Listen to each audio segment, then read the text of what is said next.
Welcome to Rem and Sam. We are back We're back. today. Mim Rem and a return guest, Carter. Welcome back. Thanks for coming on. Hey, well, glad to be back on the podcast. Welcome back. We need the song. I don't know if you remember the Welcome Back song, and then Mace remixed it when he did his album in 2005. Welcome back, welcome back, welcome back. IT, cue it up for Carter. He's back. He's back. There's Back again. there's an old sitcom, Welcome Back, Carter. Yeah, that's Carter? the song. Yep. Yeah, just people say it to me all the time. You know, I've heard it like once. It's like, okay, glad to be back. Glad to be back. Well, Carter, I know he reached out to me and he's like, there's a couple of takes. I got to come back, got to defend. I'm like, hey, look, you don't need to ask me twice. We're going to have you on.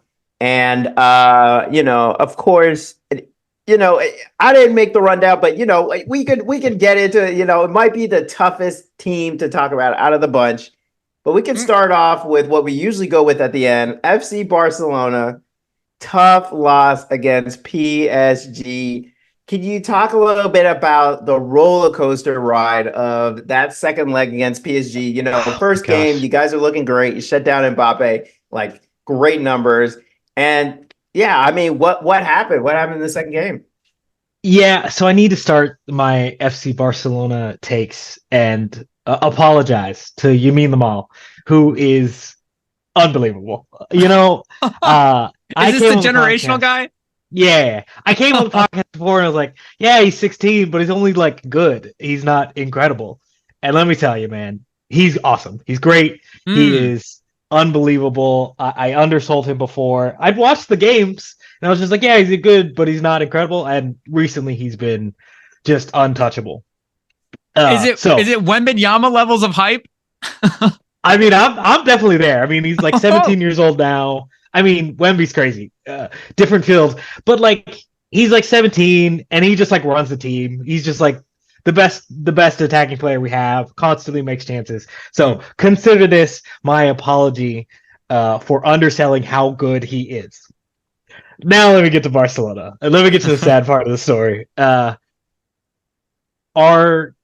We played so well in the first leg. Things were looking up. We had a 1-0 lead going into the second leg. It was like, hey, this team like isn't falling apart in the Champions League yet. It's very nice to see us compete against another top team because the past few years it's just been like, oh, we don't have the talent. And so we walked out of the first leg thinking, hey, we got the talent. We just got to take care of business. We started the second leg great. We scored. We went up. So we're up 2 in the tie. Shout out Lamine. Lewandowski has a wide open chance in front of goal to go up 2, put the tie to bed. And then I don't know what to say. Just, man, the team fell apart. The defense in particular fell apart. Just a absolutely abysmal red card from Araujo in like the 30th minute or something. Just one of those decisions where you watch it and you're like, clearly a red card. Really no debate in my mind. And then it all just fell apart. Going down to 10 man, they just need a couple goals. The PSG attack is very, very good. Going down to 10, it's like we're going to be on the back foot. And then things get worse. Xavi takes off my guy, Yamal, and then the offense there's nothing for us. And it truly was, it felt so sad watching the game and being like, oh, we got a red card? This tie's over. We can't hold them. I'm of mixed feelings because this is about where you would have expected this Barcelona team to sort of bow out in the quarterfinals. Hey, we're a top 8 team in Europe. That's pretty good for where we've been historically in the past 8 years or 5 years or whatever. So it's definitely progress, but to see us bow out in such terrible fashion is tragic. And I was seething with rage after the game. I'm just like, why are we so dumb? Why is the team bad? And but I've calmed down and accepted our fate. Xavi will leave at the end of the season. We've got a lot of young prospects and young players on the team who can be the spine of the team. Things can look better in the next couple of years if Barcelona manages well, which is no confidence that will happen given what's been ongoing the past couple of years though. And I mean, not only, I mean, it's just a horrible game for Xavi, just not only with the Lamine substitution, but him getting a red card while you guys are still tied. I mean, there's still a chance to win the game. You're right there. And he gets the red. I mean, losing the coach, I mean, I think it would have definitely, even if it's, he's already out the door, it still would have hopefully helped some composure and maybe prevented that second penalty. Who knows? I mean, I know there was talk of like the record was weirdly better after it was announced that Xavi was supposed to be fired, but I don't know. I mean, are you now packing his bags after this last game? I think after the first leg, it was like, yeah, like he's still planning on leaving, but if he wants to come back, like that's still his decision. After the second leg, it just can't happen. I mean, I'd be shocked. I mean, I don't think anyone's sort of like thinking he would reverse his decision. Him getting a red card was, to me, felt like a sign of just a manager who just needs a little more time in just like being a manager, doing a route where it's like, hey, go get some reps under a really good manager, learn some of that touchline stuff. I don't think it changes the outcome by any sense. I mean, that second goal, that penalty was Cancelo just making a really dumb decision, right? It's like manager or no manager, just a bad decision to give up a penalty the way he did. No threat, edge of the box, sort of lunging out. Really bad decision. I don't see Xavi coming back. He doesn't say he's coming back.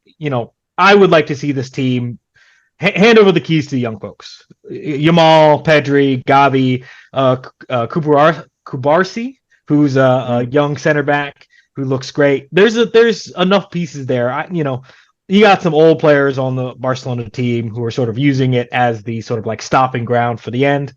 I think it's turn the new leaf, sort of rip that Band-Aid off, give it to the young folks because they can handle it. Like you see, we got young players who can handle and step up and bolster the team around them. I think we'll be in good shape, which is a far cry from where we've been the past few years. But man, frustrating game, that's for sure. Is that something that Barcelona is known to do, like reset with young guys? Because I'm looking at some of their history here. Obviously, it's Barcelona. They're like, one of the name brand teams. It's a historic franchise. Is hitting the reset button and building, like going OKC Thunder on everybody? Is that something that you guys have done in the past? So in my history as a fan, which, Barcelona has a long history. I've not been a fan for a terribly long time relative to that history. But Barcelona has been famed for having an incredible sort of academy and being able to bring up people through the ranks.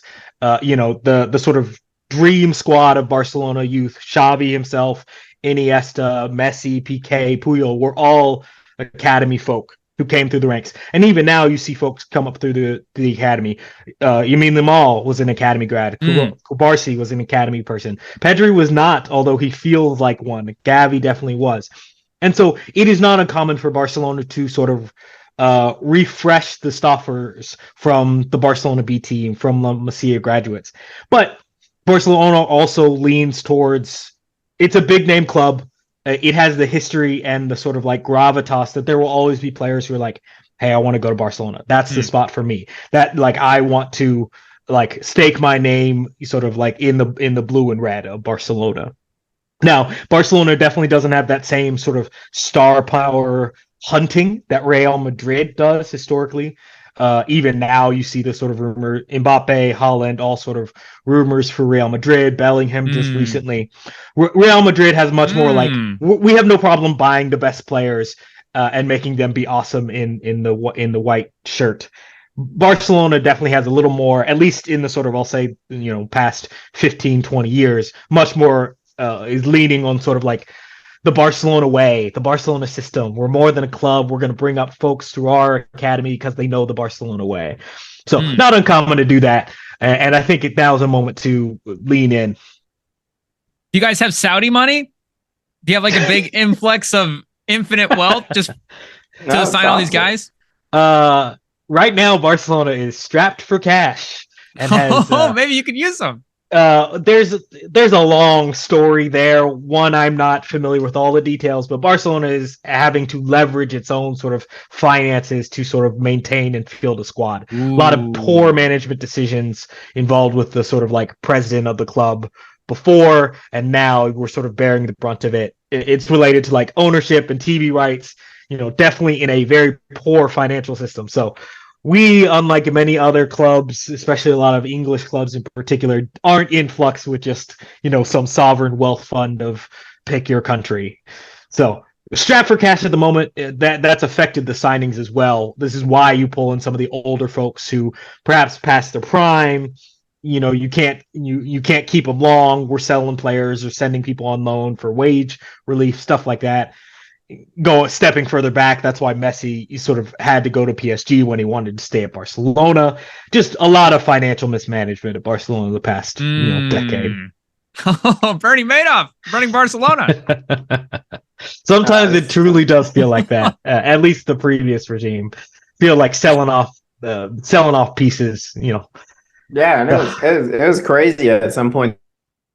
We're saying, you can't register players because they can't Correct. pay them, and you can't even. They're like, oh, you may not be a Barcelona player after this day, and it's like first team players, like not the greatest player in soccer history. The greatest player for the history of the club wanted to return to Barcelona, and Barcelona said, we can't do it because we can't pay you. We can't even get you the wages low enough to be able to register you. So he had to leave. And it's like that should be just like a death knell to the previous establishment. It basically was. The previous president basically was.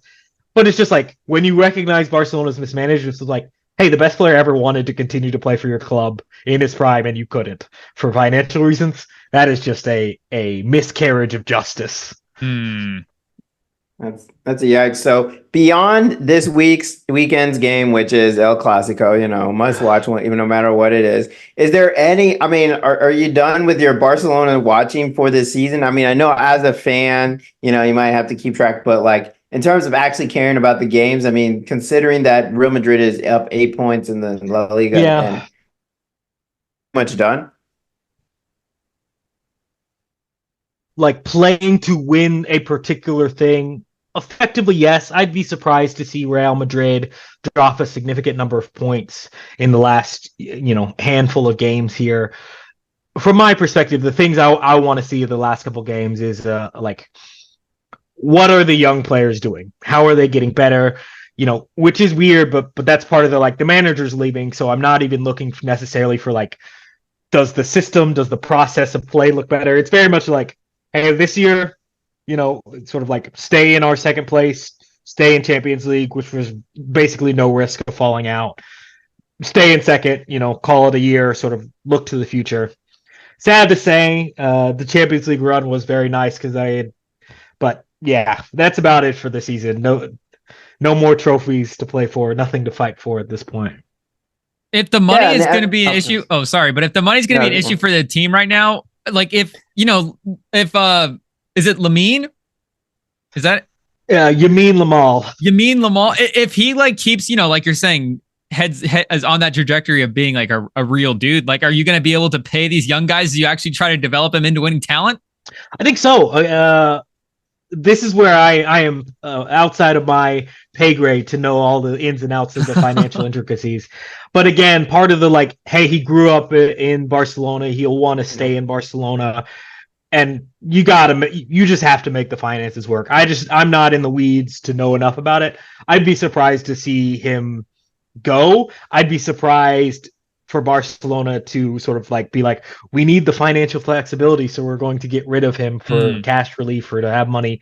I cannot see that happening. There would be proverbial riots in the streets if it did. And you can't get picks for it. Ones. Oh. None of that in European soccer, man. Just buyout clauses and contracts, man. Yeah, and I know a lot of financial rules overseas, they favor homegrown players, especially in their own country. I know, especially in England, it's been more of an emphasis the last couple of years because they're having new Premier League financial rules affecting Chelsea right now, our own issues. But yeah, no, I definitely, I know if we had much more time and much more interest, I'd love to talk more about Barcelona's own governance structure because it's definitely one of the most unique ones. But yeah, I guess in terms of Barcelona now moving forward, I mean, are you kind of, would you, I'll just throw it out there. Would you like Jurgen Klopp as your next coach? Like, who are you looking to take Xavi's role? Because right now it seems like Klopp who's leaving Liverpool. Right now, I mean, unless I'm missing someone, he's probably the top candidate. Maybe Thomas Tuchel. Klopp? Tuchel. Tuchel. Yeah, there's no way. Everything I've heard about Klopp is he's taking some time off, which is good for him. I think there's already rumors on the next coach. I think Rafa Marquez is the one I've heard. I know nothing about him, so it's not going to be Klopp. I don't think Klopp would ever go to Barcelona, given the sort of management, given the sort of leadership at the club at the moment. What Klopp is very good at, and as proven both at Dortmund and at Liverpool, is like if you give him the keys and let him run the show, man, he's going to give you a great club over the next X years. And obviously, like, I would love that. I think it would be unwise for Klopp and unwise for his health and mental sanity. So I know he's taking some time off. I think Barcelona has their guy. Again, don't know anything about him. I think he's an in-house guy. I think he manages the Barcelona B team, if I saw correctly. So there is some continuity there, but not Klopp, as great as that would be. Yeah, I guess I think I see some people talking about Roberto De Zerbi from Brighton, but yeah, I guess Brighton's been very good. Yeah. It's always Brighton's always an interesting case because they keep losing all their players and somehow keep being good. But I guess back to this side of the pond, one of your teams, well, actually both of your teams, but one of the teams I think you mentioned in the past, Lakers and Warriors, are the teams that you follow. And the Lakers win, the Warriors don't. I guess which team do you feel more attachment to? I mean, I know the Lakers, there's still a chance they could actually make some noise. The Warriors are kind of at the end of the run. Like, who are you more interested in between the two teams? I'm very much a player guy. So I do like the Warriors and Lakers and root for their success. But I, it's not a like diehard. I'm not a diehard fan. I just of a particular team, right? So right now, like obviously, like root for the Lakers, man. They're still playing games, man. Yeah. The Warriors, man. That's it for them this year. I think that might be it for them for the next noticeable stretch of years. Whoa. I mean, look at the West, man. Like next year does not get easier in the West. Is Klay coming back? Oh man. I'm not a diehard Warriors fan, but I am a softie. And I feel like if I were a diehard Warriors fan, I'm like, hey, man, keep the team together, run it to the ground, let these guys retire in this jersey, right? So I, as a softie that I am, I would not trade him. I think from a like business decision, you trade him. That's the like you see Scottie Pippen in the and after the runs, when you see those type of like man legends for the team, but vision is let him go. Steph is ever traded. I don't think he would be, but man, Riot. But yeah, the West like if the record last year, it's like they're the 4th seed or something crazy. And, the Spurs are going to be better. The Grizzlies are back. The Rockets, we'll see. All the other teams at the top are still going to be at the top next year. It does not get easier. And I think the Warriors are just worse next year. I think Klay doesn't find his form again. Draymond, I don't think gets any better than he was this year. If he, maybe just not getting suspended is improvements. I haven't seen enough from the young guys to think that there's like a leap coming, maybe for Kuminga, but like I think Pods is what he is. Maybe there's a leap, but I'd be surprised to see it's something that moves the needle like that. I think Pods is just a good player. I think Jackson is just a good player. Yeah. So it's like I don't see how they move the needle substantially forward, and I see how the other teams in the conference stay at the top or move forward, like the Spurs. So I don't see it for the Warriors in the next couple of years. It was an incredible run. To pick up that last championship a couple of years ago was magical to sort of cap it off. But I think we've seen this sort of dynastic run come to a conclusion. What do you think is going to happen with Klay? Because I know the general talk right now is I think he could still be a contributing type guy. And I like Stephen A was saying contributor to a contending team, but in theory, that's what the Warriors want to be. So it's like, is there going to be a market? Like, I don't know. He's going to still want the same price no matter where he's at. So is there going to be like a bidding market for him for these other teams? Or is he just going to be, are the Warriors going to be able to get him at a cheaper number because, there maybe not actually is the bidding war out there for him like we think there's going to be? The rumors I saw were that Orlando might try to make a pretty good bid. Like, hey, let's get someone with a winning pedigree who is a shooter, even if you think he's diminished, where it's like, hey, Orlando has like no guards who can shoot. That's not quite true. I think Jalen Suggs has been a better shooter this year. But like Klay Thompson is a different, at least in the minds of the opponent, they have Jet Howard. Demands a different level. Fair. Still, Thompson still demands respect in a way that nobody else on the Magic roster does as a shooter. So I've heard that rumor of like, let's get him in a championship pedigree. Like the Orlando defense is legit, and so even if he's fallen off there, maybe you sustain it. And he's a culture guy, but still contributes substantially, in a comparable role. That's what I've heard. I'd love the Warriors to keep him. I don't know what the numbers would be for him.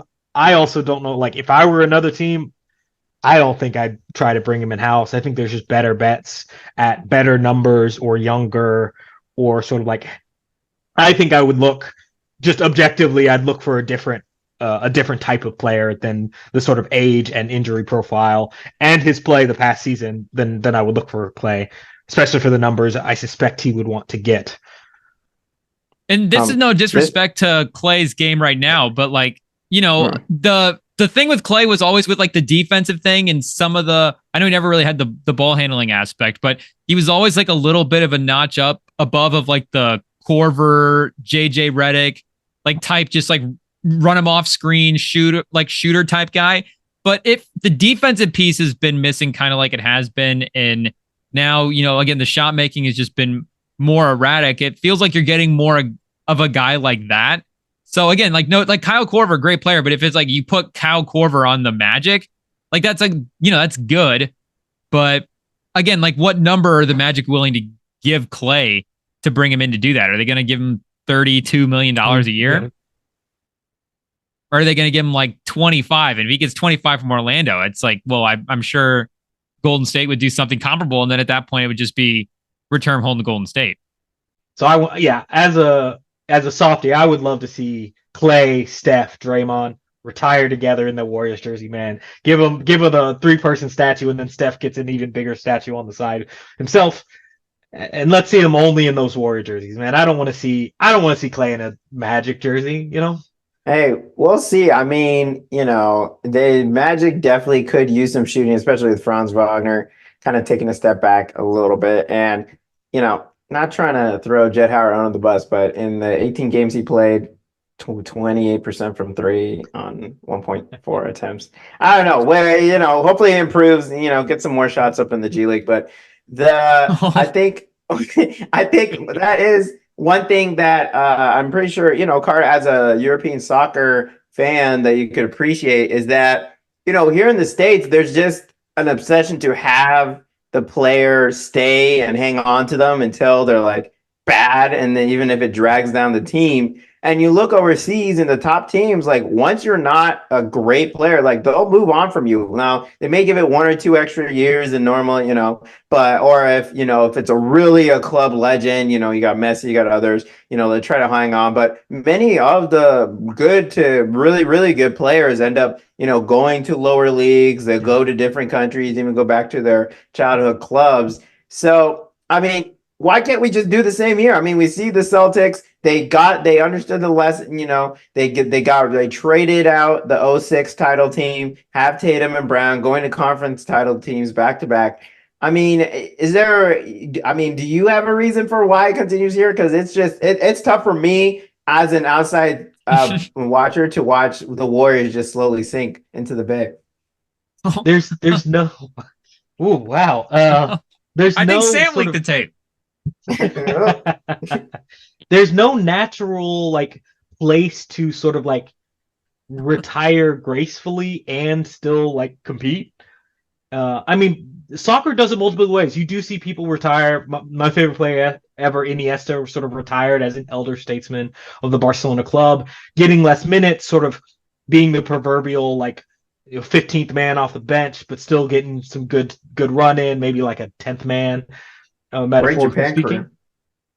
Exactly. It's like, hey, he What time? retired from European soccer, and then he went over to Japan and kept playing. So soccer has much more sort of gradations in sort of like level, both sort of within the European clubs and then sort of around the world, where you can be like, hey, like I was a top European player. I'm gonna go over to Inter Miami and go play with my old friends from Barcelona because we're all old and we're still pretty good, but we're no longer like at the top level.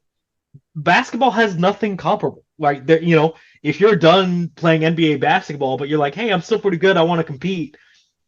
It's like you're not gonna like move yourself abroad to do that, and you're not really. There's no avenue for you to be like, hey, I just want to like play in the G League for fun. Like there's Outside no the big way three. to sort of like, yeah, there's like no way to sort of smoothly retire, sort of gracefully, so to speak. And so you either get folks who retire at long time clubs, or they bounce around until sort of like no one's picking up the phone calls.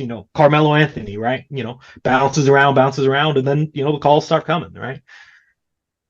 So just a different framework for the sport, yeah. Interesting.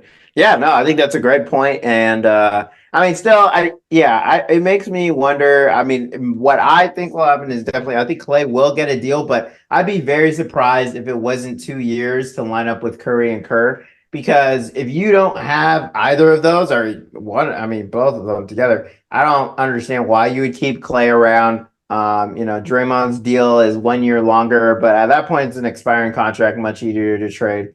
So yeah, I'll be really interested to see what kind of deal they give him. And I think one of the most interesting points I've heard is, even if they won a round or two, like, I mean, I don't know, does it like really, how much does that change your perception on this team? I mean, if they win the playing game and then, make it as an 8 seed and lose in 5, I mean, do you still want to bring back Klay and give him the max? I don't think so, but no 10 seed has ever made the playoffs. I'm not surprised to see them lose. I think they were drawing dead against the Thunder or the Nuggets, obviously, or the Timberwolves. Have they been one of the top 2 seeds?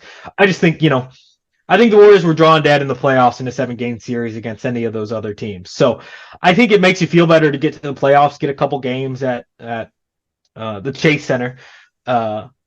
But this team sort of did not have championship aspirations, or if they did, they were kidding themselves by the end of the year. So maybe it feels better just to reach the playoffs and to sort of like, I mean, you'd rather bow out in a 5-game series or a 4-game sweep than losing by 20 to the Kings.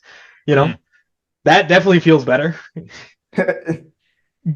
Well, I want to go back. You mentioned like the loyalty factor with running this team into the ground. And I mean, I know for a while too, I kind of agreed with that sentiment, but the thing is now too, the Steph Curry factor, where I just feel like he definitely could win another title, but I don't know if he's gonna do that on Golden State. So what do you think would make you more at risk at losing Curry? Would it be, running this team into the ground and not having a contender around him, or trading the guys that he made the title run to go, hey, like we're still trying to value you as a star player, retool around you. And, we're still doing this for you. We're trying to maximize the end of your career, but it's just not going to be with those guys that you did it. We built the dynasty with. What do you think makes him more at risk? If there is like a percentage chance, and I guess what percentage chance too are you at with him, like leaving in general? Do you think he retires a Warrior?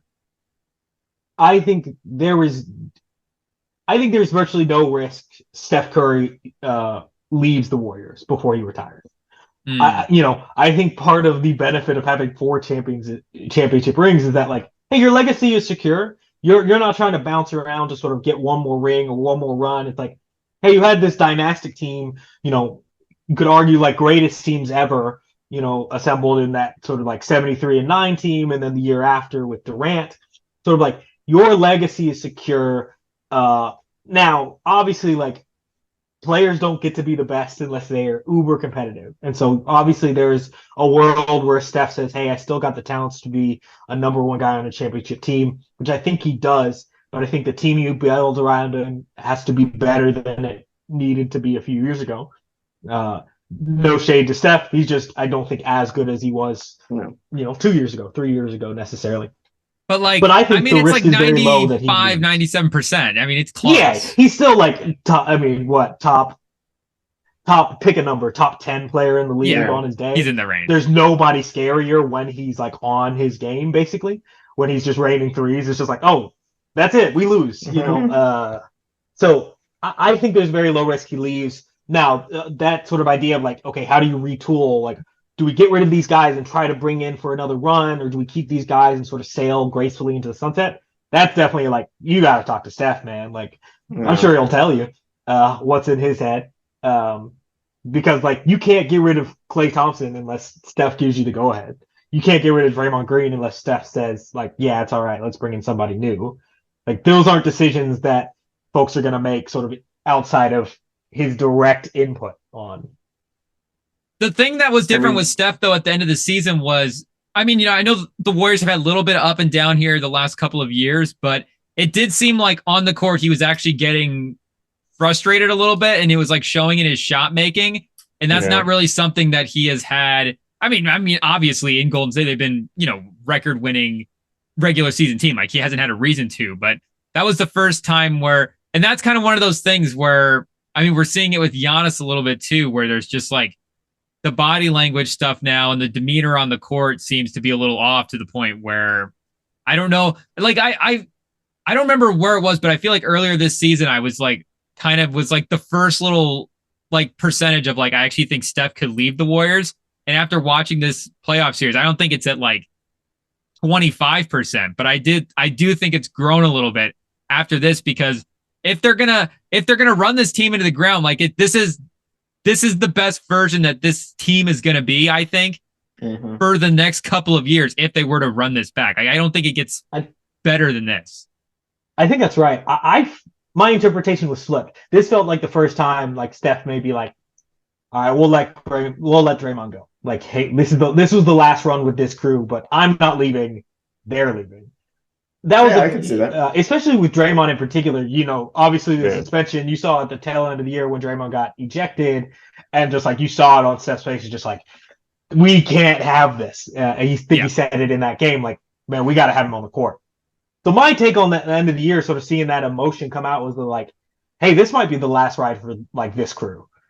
This might be the ride where Steph is like, hey, look and see what we could get for Draymond. It's okay. Because like, he's not a Warrior after the Jordan Poole incident unless Steph says he's still going to be a Warrior and we need this guy to win. If Steph doesn't give him the go ahead, then he's off the team. Presumably he did. He's still on the team. They won a championship, with him, obviously. Mm-hmm. But I think this is the season. My read was that like, this is where Steph may be like, it was a great run. We had a dynasty, man. You can sell off Draymond, man. You can see what you can get for Draymond. Obviously, like brothers for life. And, we won't forget what he's done for the Bay. There's no Warriors without Draymond. Say all those platitudes, but first time they might be like, let's see what's next. This is like a movie scene where they go to Steph's house and they have to ask him if they want to break up the Warriors dynasty. That's it. Yeah, it's like, hey man, what you got for us? Let him go, man. Let him go. IT, we want the rights to that. That's crazy.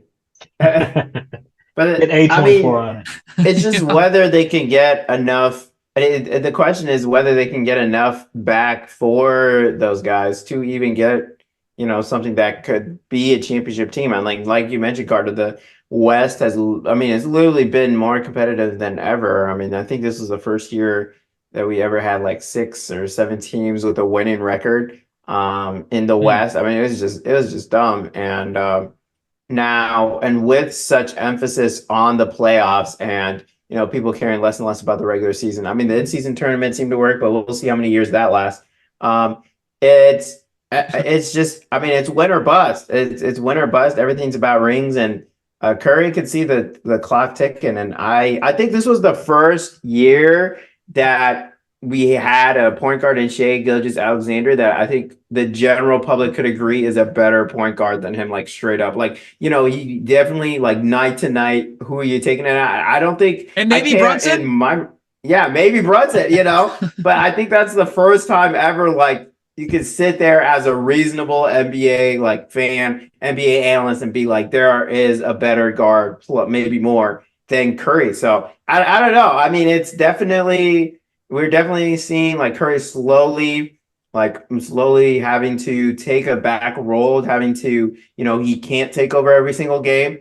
But I don't know. I definitely agree with Rem. I could see a trade. I don't think it's going to happen because I think Curry, cares about not being the villain. He wants to be like the good guy, we tried to bring KD back. I talked to Draymond, he's guys, but I don't know. He could, the switch can always get flipped. I didn't think Giannis was going to do what he did last offseason. Yeah. I honestly don't trust anybody right now in the NBA. I don't think, and sorry, that includes Steph. I don't think anybody's loyal. It's 2024. Steph is like your best bet for loyalty. So I think it's Wemby now. Man, there's nobody. I think it's Wemby. No way. He's been there one season. Like, no way. Happiest guy in the league, him and Brunson. He's barely been around San Antonio yet, man. Actually, every time we bring this up, I always forget that Brunson is taking pay cuts every year to be in New York. So it's probably Jalen Brunson. He'll forget his contract gets cheaper every year. Yeah, he grew up in the Garden, man. He's never leaving, man. His dad coaches the team, I think. And is Brunson an assistant on there? Rick? Shout out Rick Brunson. Yeah. He's like an employee for the Knicks. Yeah, I think so. He's on the team, yeah.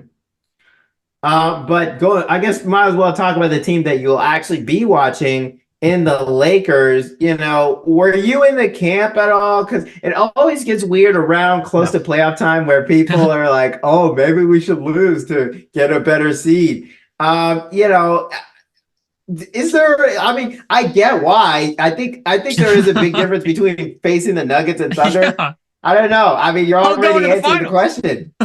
No. That discussion for the Lakers is stupid.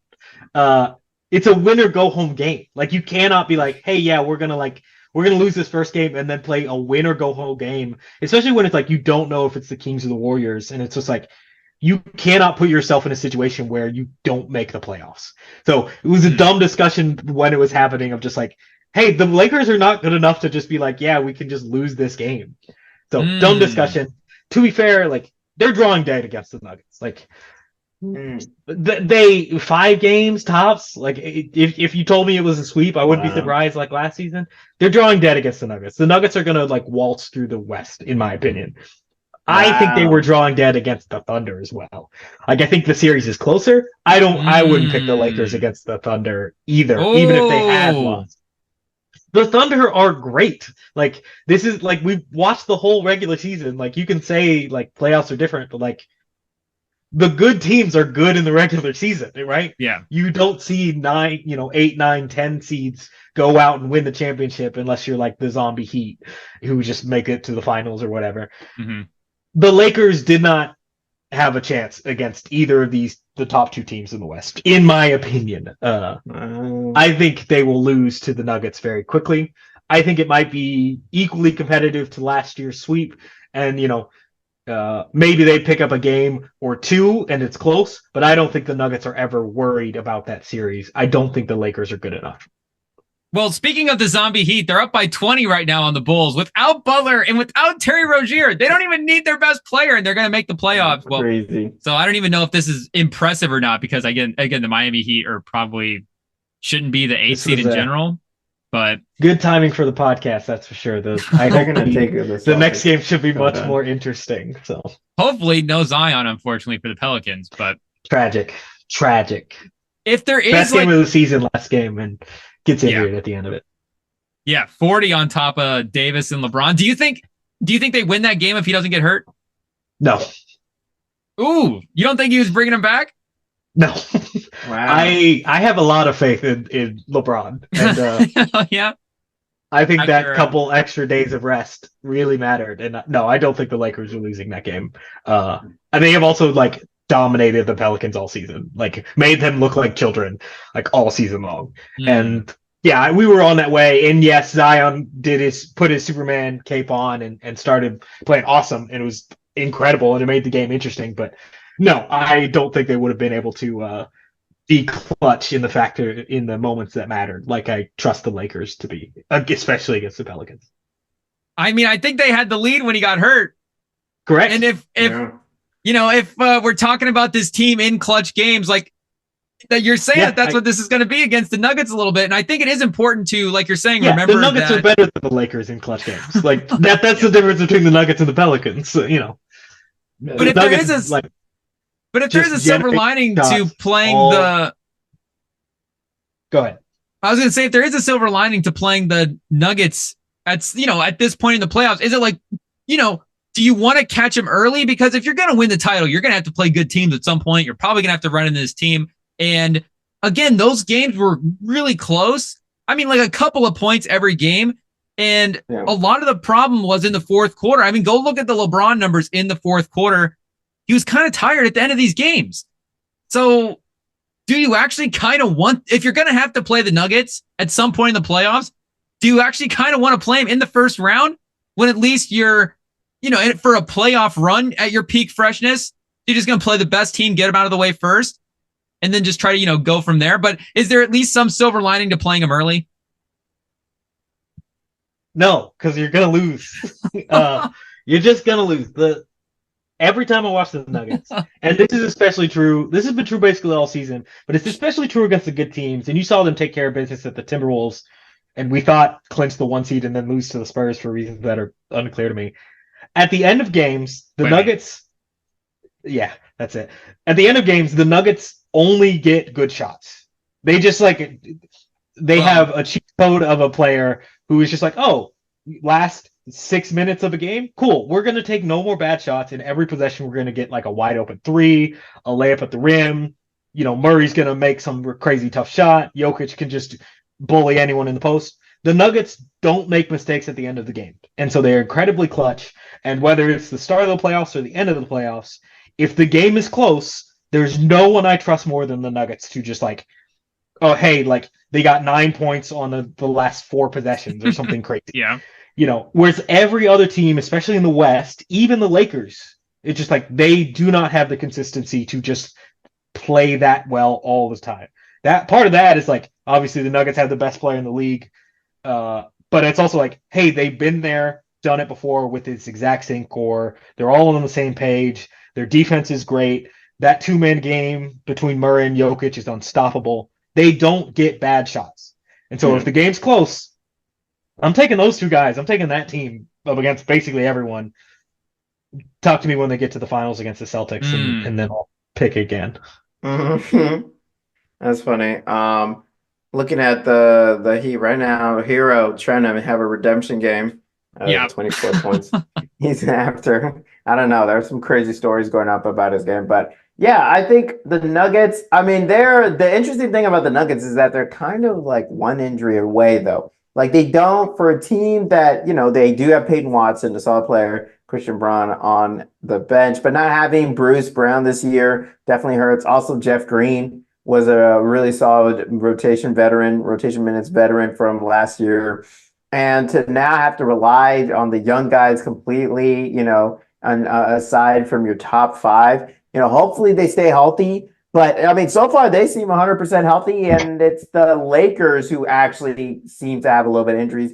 AD still has that lower back soreness. There's some ankle stuff going on with LeBron. So, like you mentioned, even if and taking them on, even if it is early in the series and in theory should be, better for the Lakers, they're a little bit banged up. So I don't know. It feels like, it definitely won't be a sweep in my opinion. I think Austin Reeves has taken a couple steps up from their last time they played.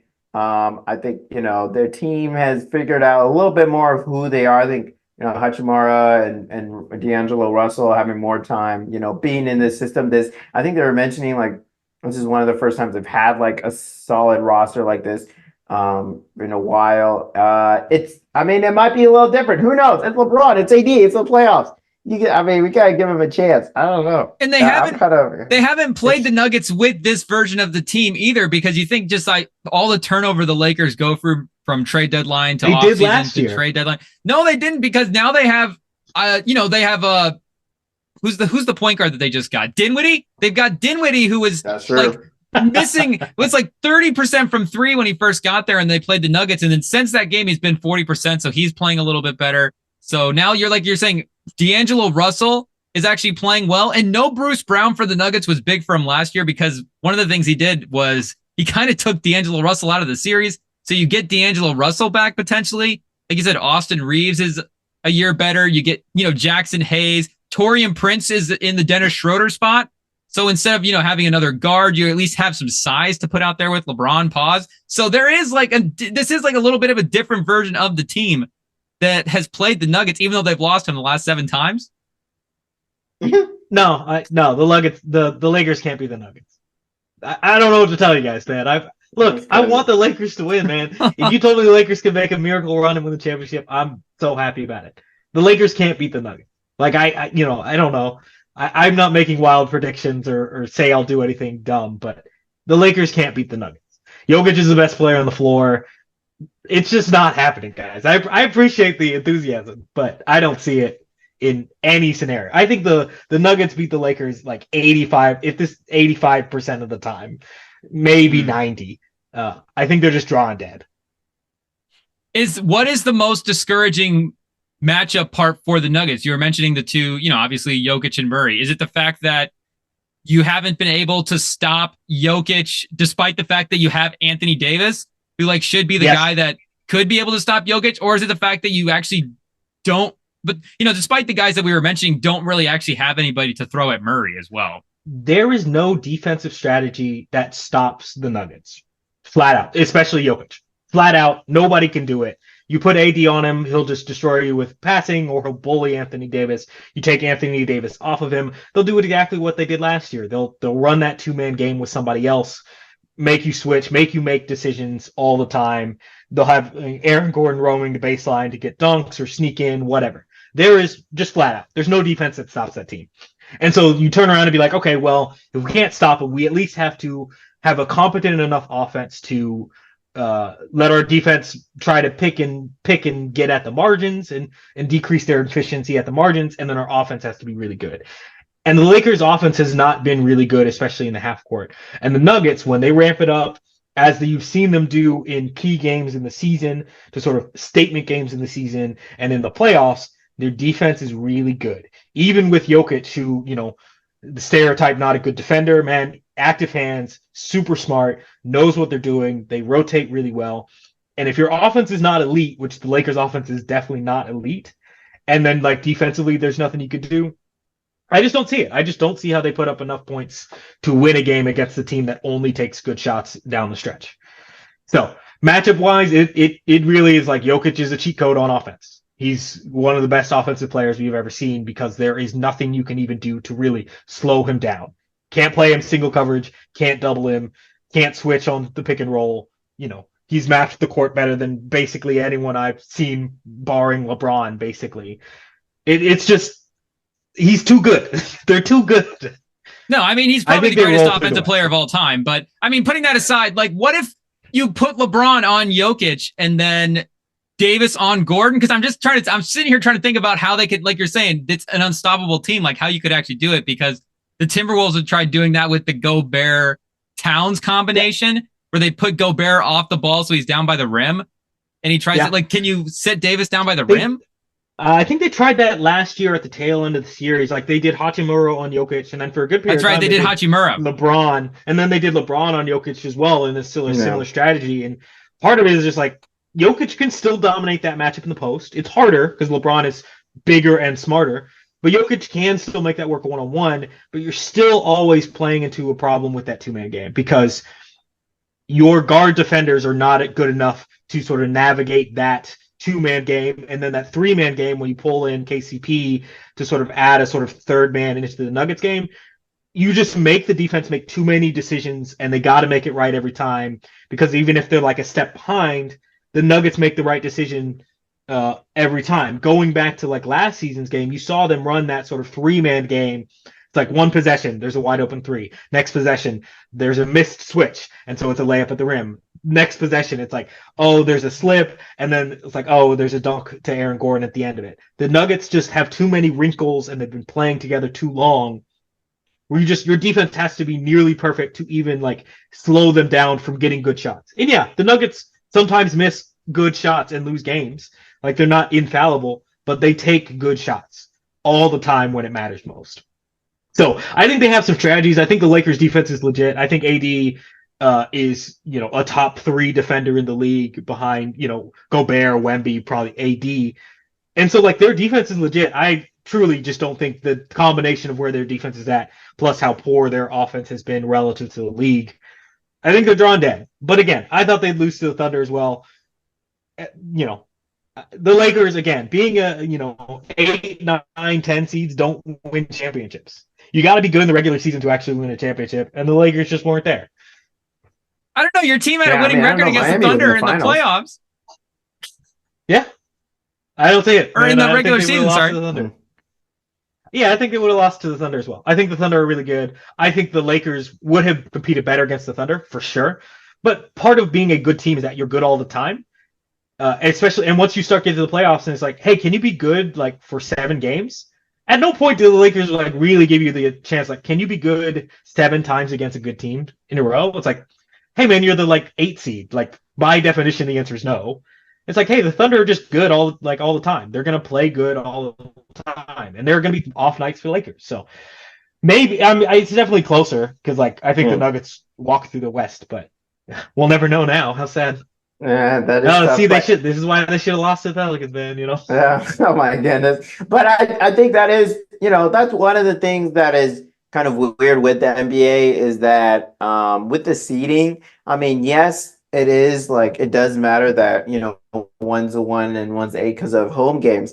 But once it comes to the playoffs, it's a little bit different of a game, not only in officiating, but in planning. And, they're not only, in the regular season, you have a game that you're preparing for, but you have a whole nother team to face the next night and the next night. But when you're playing the same team over and over, they tend to learn some of the same habits and stuff, and their defense tends to tighten up. And I think experience is where the gap would have been pretty much closed between them and OKC, on top of them not really having any size. And AD and LeBron would have just beat them. I mean, the size is ridiculous. And then the age and experience from OKC compared to the Lakers. I think it would have been a really close series. But with the Nuggets, they've already done it in the past. They've beaten them throughout the season. So, I think it will be closer. I don't know if it'll be a cakewalk, but it will be a close series. I think the Lakers could definitely get a game or two, but we'll have to see. Outside of those 2 teams, are there any team whatsoever in the playoffs that you're excited about? Any sneaky team that we should be watching for? I know a lot of the headlines grab the big stars, but is there one team that's going under the radar that could go further than everyone thinks? Oh, this is tricky because I want to say like somebody like the Magic. Because one, I think they beat the Cavs because I think the Cavs have been pretty bad to end the season. I think the Magic are pretty good. The problem is I think they just lose to the Celtics pretty quickly. And so it's like, no matter how interesting a team is in the East, it's like, well, when they play Boston, they will lose. Just feels like the Celtics are going to sort of walk through that conference. The West feels more interesting to me. I don't know who I would pick outside the Nuggets, obviously. I think the Thunder take care of business against whoever sort of wins the matchup tonight. I think Mavericks, Clippers, part 3 will be fun again. I think Luka's awesome. I think that will be fun again. I have not watched those teams down to stretch to pick a winner. I think it will be fun. Do you have an MVP between Luka, Shea, and Jokic? Man, this is a good question. I probably would pick Jokic because I'm definitely just like, he's the best player in the league. Everyone knows he's the best player in the league. Hey, his team's at the top of the standings again. He's good in all the like advanced metrics. So I personally would still pick Jokic again. Just be like, he's awesome. Like, why are we having a conversation about this? They won the championship last year. He's still the best. He's still an unsolvable mystery. Give him the MVP. But I'm not a person who's deep in the stats and really going deep on the VORP and plus minuses and like statistically on off. So you could argue that it's Shea. Obviously, they got the 1 seed, but I would give it to Jokic just incredible. You made a face when I said he was the best offensive player of all time. I mean, what does he have to do from a pickup basketball standpoint if you're just lining guys up? Yeah, it's just they're just such really good like offensive players. Like Steph Curry's like unanimous MVP is like up there. Obviously, I think LeBron on the Heat, those Heat teams is just incredible. And then on the Cavs team, where it is like, I mean, that Cavs team that lost with Kevin Love, like they were awesome. That the offensive side of the game, they were incredible. Going further back, obviously, you can think about Shaq's Lakers in 2000, 2001. Obviously, you can go back to the Bulls. Obviously, there's just a lot of really good offensive teams that I'd like to double click into before I'm just like, he's the best offensive player ever. When it's like, okay, like you're telling me it's not Magic, you're telling me it's not Michael Jordan, you're telling me it's not Shaq at his prime, you're telling me it's not LeBron. So the face Shaq can't do what Jokic can. It's not. You're right. The guard thing is interesting, but like, sorry, I mean, Shaq is going to dominate in a different way. He can't do what Jokic can. Correct. And so when we're talking about like best offensive player ever, like I don't care how you do it, I care about results. And there's players out there who have some results. So I made a face merely because like I'd really want to like dig into some of the numbers if I wanted to make a concrete decision. He's up there because this past 2, 3, 4 years have been untouchable, and it's like this is his. He just gets better and better. He's like, oh, he's smarter and he's more calm and he's seen everything, Yeah. And that was true a few years ago, and even now it's like, oh, there are nights where it truly feels like he just like is sleepwalking his way to like a triple double or like 15 assists or some crazy stat line. Or so he very well is definitely at the top upper echelon of players, offensive players for sure.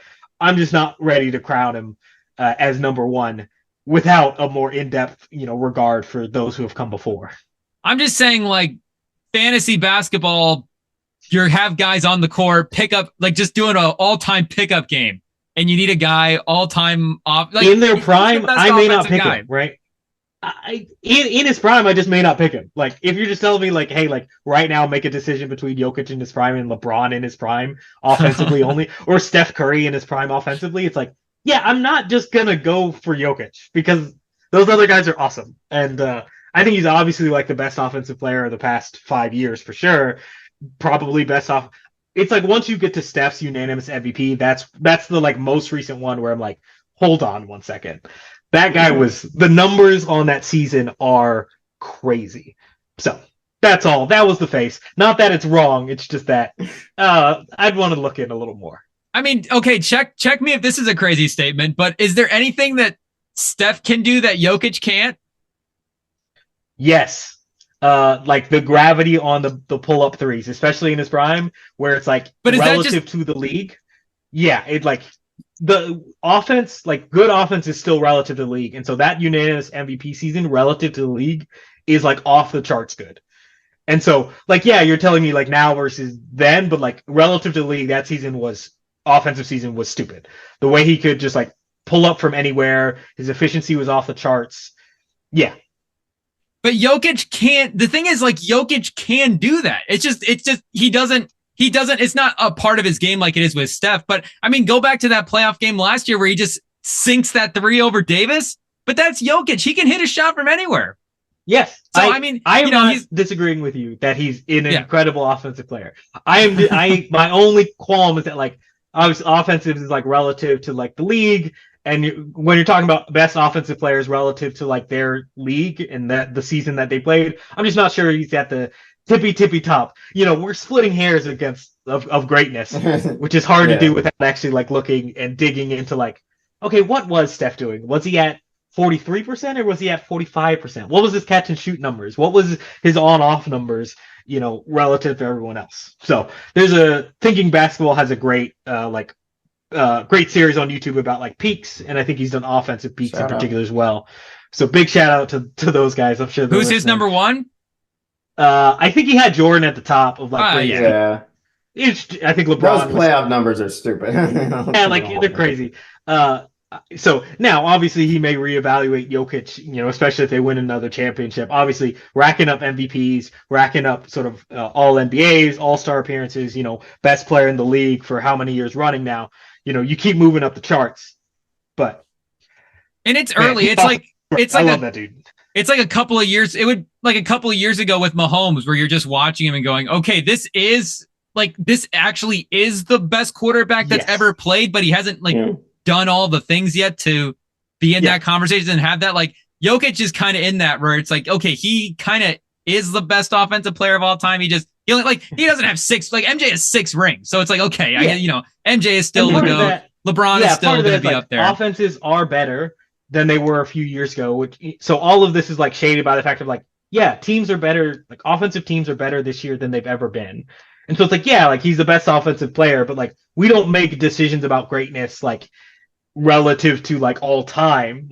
Okay, the best offensive player is just the most recent one. The best offensive team ever is whoever played the Hawks this year, whatever. No, we still do it. We sort of aggregate offensive, but relative to their league of okay, which team was plus 10 from league average, right?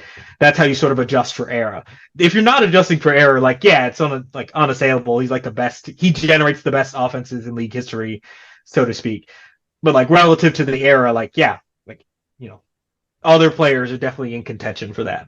But it's also the 2K slider attributes as well too, where he is all of the sliders are all the way up. The passing, the shooting, the vision. That's exactly right. It's George Mikan's probably the best, most dominant of all time then, if we adjust for era. Shout out George Mikan. Yeah.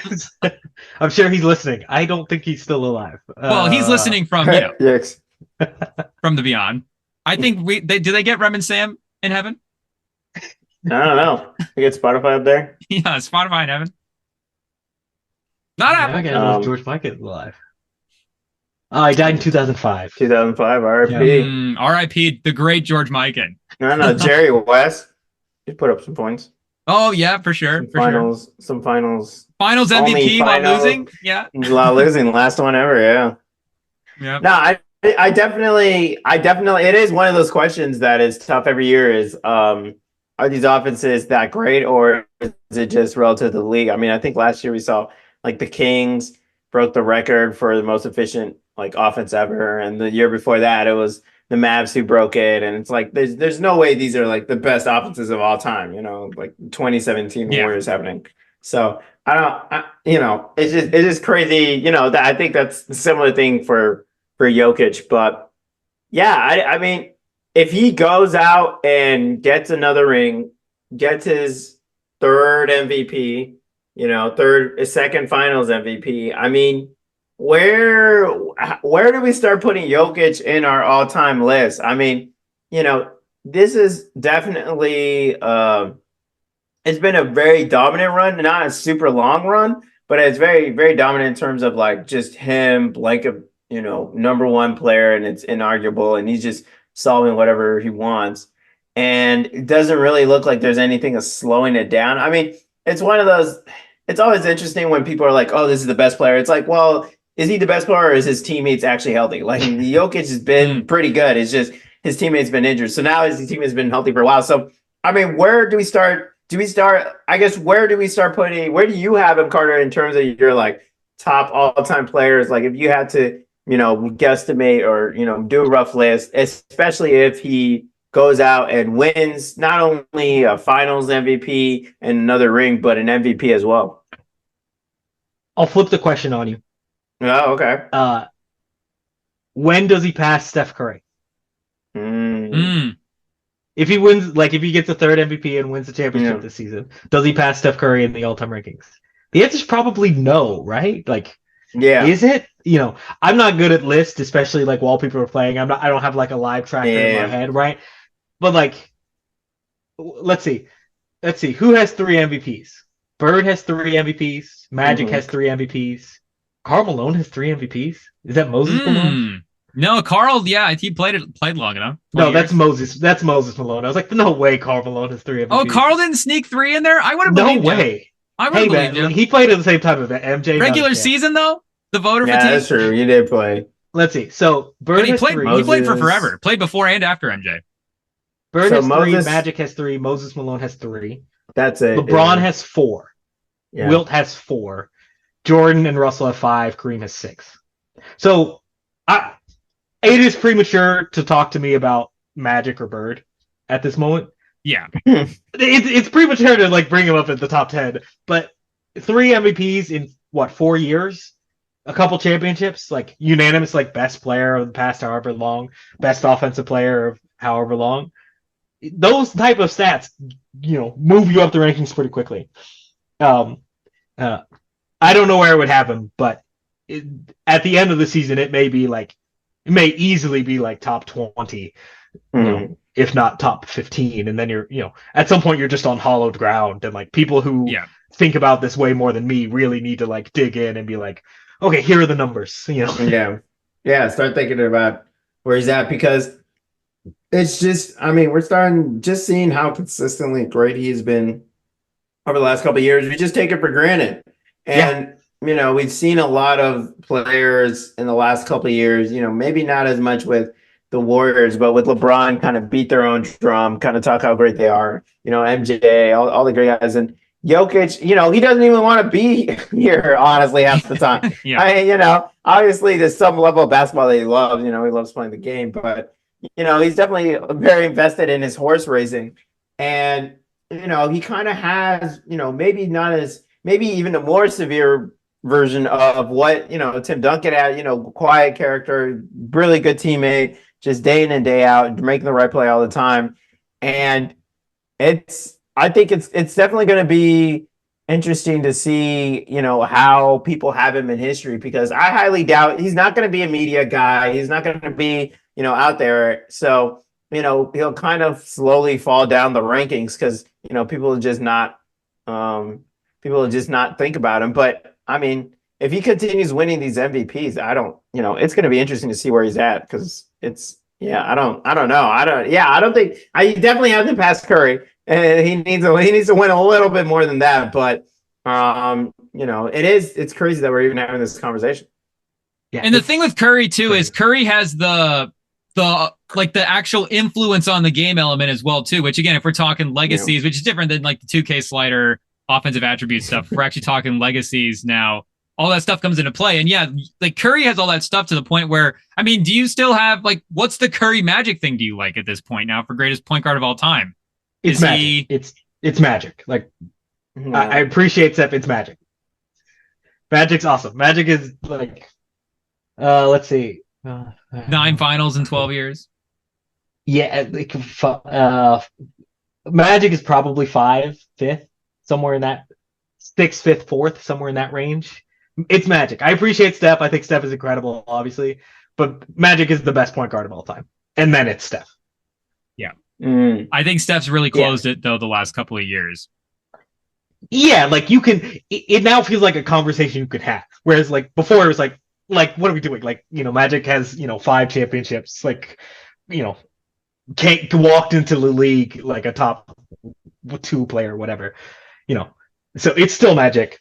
Shout out to Steph though, love that dude. Yeah, great. I think I would still have. You still have who? I would still have Magic, I agree, but I wouldn't disagree with you if you had Steph. Yeah, that's a conversation I'm willing to entertain and then think you're wrong, as opposed to like, hey, like, oh, you don't know ball, Yeah, exactly. Like it's like, I actually could see that, but it's just not the way, it's just not the way we're seeing it right now. It's not like an uninformed opinion. And I was looking back at some of the historic numbers as well too, because you mentioned the comparing like what they did in their eras. So Jokic for this season, if we're looking at box score plus minus, he's like 3.5 points above Doncic, who's number 2. In MJ in his highest season, he was at a box score plus minus of 13 points, and Larry Bird was second at 8.5. It's almost 7.5 points better than number 2. That's crazy. This was the 87-88 season. I think this would have been was this his first MVP? This is really. This is like pre-championship, obviously. This is like the crazy berserk Jordan year. Yeah, that number relative to league average is like the one that I care about. And obviously, like relative to like the second person is like, those are the ones who are like, whoa, these numbers are weird. Yeah. And I do think it matters though that the league is extra talented today though. Like Jokic is dominating in but 87, 88 was still Magic and Bird. Like they were still at the tail end of their peak of their powers. So I mean, this was the fact that he was that much better than, I mean, obviously we're rehashing why MJ was the best, but like the fact that he was almost, close to double the second guy is pretty crazy. His value over replacement was almost 4.5 points higher than Bird, which would be the difference between about Bird and about number 2 and 13. Wow. Yeah. For MJ. Okay, MJ. I'll take a yeah, it's like hold on. Like, yes. I'm just saying the Jokic passing is nuts. That's all. Yes, agreed. And there's I'll shout out thinking, I'm telling you, man, like every game, just like you're just like, oh, these are passes I've never seen before. It's like, okay, cool. Yeah. Every game. Like you could pull up any game and you're like, oh, this guy, man, like doesn't miss any passes, doing some crazy lobs or over the head or weird, like how'd you see that guy? Every game. It's crazy. Man. The Nuggets announcers are like the most sanitized people to just amazing basketball in NBA history. It just bounces off of them at this point. They don't even see it anymore. They're just like Jokic to the corner, and it's like, what? What did you do? There was, I think, one crazy pass behind the back. He had the season. I think it was the behind the back. And the announcers were on the call. Yeah, and it's just like, yep, he gets it to Gordon. What a dunk! He just like takes it, just like whips it behind his head. They're like, okay, Jokic to Gordon under the basket for the dunk. They're like, oh, the Gordon dunk. It's like, did you see the Jokic pass? Well, Carter, did you have any other takes on your list to defend? Any other topics you want to defend? I know we talked a lot about, your role in the tech world. I didn't know if you had. Oh, yeah. Is there a tech update you can give us? Yeah. No tech updates. No tech updates. Similar to where we were last time. Still at the same spot. Still chugging along. The only other two things I want to bring up. I want to give a Champions League prediction. So last four teams: Real Madrid, Bayern, Dortmund, PSG. I think Real Madrid. Great shame as a Barcelona fan. Win another one. I think they take care of business against Bayern, and then can take care of business against whoever comes out of the other side. So I will predict Real Madrid win the championship, as much as I would despise if that happens. Second thing I want to shout out. Champions League? Yeah. Champions League. Next round of games are end of April 30th. That's the semifinals and the finals on June 1st. Okay. Real Madrid, I think, will win it all, as much as I hate to say it. The other thing I want to shout out, I just want to shout out the NWSL, the Women's Soccer League, the National Women's Soccer League. It's so fun. I'm telling you, watch the games. They're very exciting. San Francisco Bay Area just got a team. This is their inaugural season. I've been out to a couple games down in San Jose. The games are so fun. Watch Bay FC. They can't play a normal game to save their life. They throw away leads in the final minutes. They score goals in the final minutes. I think just on this past weekend, there were 2 goals that were scored and then disallowed in extra time. So shout out to the NWSL. The league's awesome, super fun, great players. Be a Bay FC fan. That's my last plug. Is the San Diego Wave in the NWSL? Yep. I think I might be I was going to say, I just Googled that. I think I might be a San Diego Wave fan. I was like, I unfortunately, sorry, apologies to the ladies. I've been locked into the WNBA. It's taken all my time. I haven't had time to check out the WNSL yet, but I was like, the first place I got to start is Alex Morgan. So, yes, San Diego Wave. The 2 best teams in the league right now are Gotham FC, who are just loaded with talent, like have a good number of U.S. National squad players. Team's loaded. They won the championship last year. And then KC Current the team is great. They are at the top of the standings. They are very good as well. So shout out to those. Those would be the teams to watch if you just want to watch the best, if you want to bandwagon. Otherwise, I'm going to recommend you come hop on the Bay FC train on their inaugural season. Who is the young chick from the World Cup team? Is she in the Jordan Shaw, who has scored like 1 million goals for the... There's another one. Is there Smith? Sophia Smith. She is on the Reign, I believe. Let me check before I get that wrong. Lots of water. references. Portland Also, Thorns. shout out the San Diego Wave. Hopefully they can turn it around here, down 1-0 to Orlando. But shout out KC Current, Mahomes and Brittany's team. You know, I've been on the KC. You know, I guess when you build a soccer stadium for your team, specifically for your team, you know, good things happen. Haven't lost a game so far this season through 4 games. Been very good. Of the NWSL in their inaugural season, right? I think it's their first No, season. not their first season. It is the Bay FC's first season and then the Utah Royals' first season. And then it's coming soon. I think Boston's getting a team in the next couple of years as well. So the league, as with many women's sports these days, you know, the league is on the up and up. So jump in now, be a fan now. The games are super fun. So San Diego's playing right now. Casey's Current's. Yes. Yeah, they're playing right now. It's Casey Current's first game in the new stadium. Yes, not correct. First game ever. But yeah, that's their next game. Is they're playing the Bay FC here in San Jose. I don't know. Might have to. Is that the game on the 5th? I'll have to check ticket prices. Tomorrow or? Yeah, they got a game tomorrow. Yeah. Let's see. Do they have a game on the 5th? They do have a game. I'm going to the one on the 5th. They're playing Chicago. But Chicago. Get to the games. Chicago, they're super fun. So watch the NWSL. That's my rec. Shout out.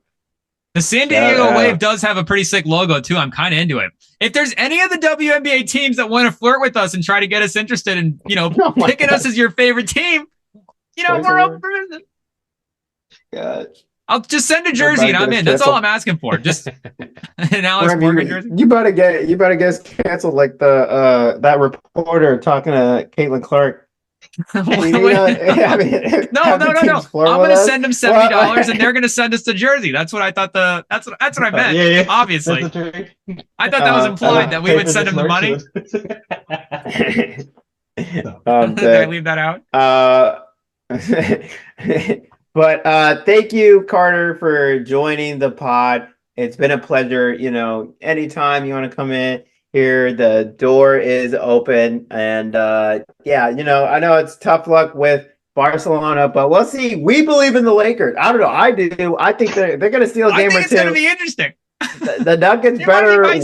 They got to watch out because they've been sleepwalking a little bit. So, you know, we'll see what happens. Definitely won't be a sweep again, but hopefully we can sweep you back out here on the pod soon. And yeah, it's good to see you. Always a pleasure, guys. Thanks.